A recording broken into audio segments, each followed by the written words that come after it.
Guys, there's something that you need to understand because there's Umesh who asked me a question on my DM, right?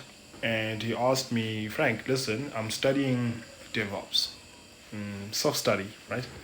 He's self studying DevOps and he's trying to figure out what is it that he should learn, what is it that he should understand. If you're studying DevOps, right? And it also depends on the why. But above everything, you need to ask yourself, okay, if I'm studying DevOps, which operating systems do I want to be efficient in? Unfortunately, you have to be efficient in both Windows and Linux, right?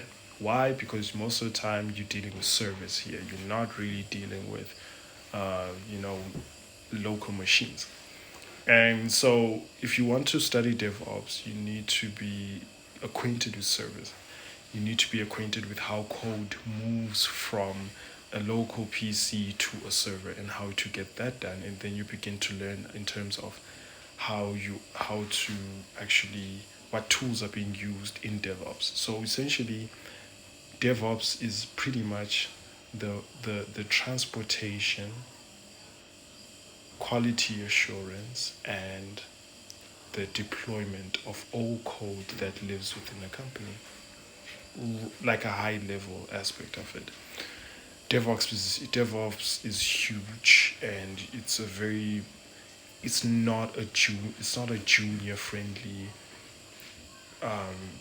career, and it will never happen according to my understanding, where you just walk in and say, "Hey guys, I just got a DevOps job, and this is a startup company." But established companies, they need someone who's got a bit of like experience under their belt for you to be DevOps.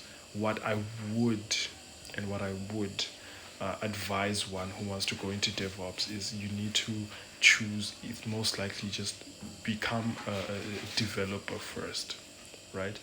In order to know the pain points of what developers face, then you know the ops side, which is the operations, and only then will you be have a clear and deep understanding of what are the pain points developers have, and then when you now transitioned into DevOps, you should be good.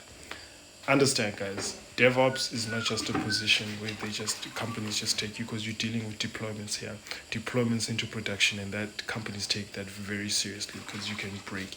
Imagine a junior being hired to be a DevOps in Standard Bank. One mistake, the app is down for the whole country.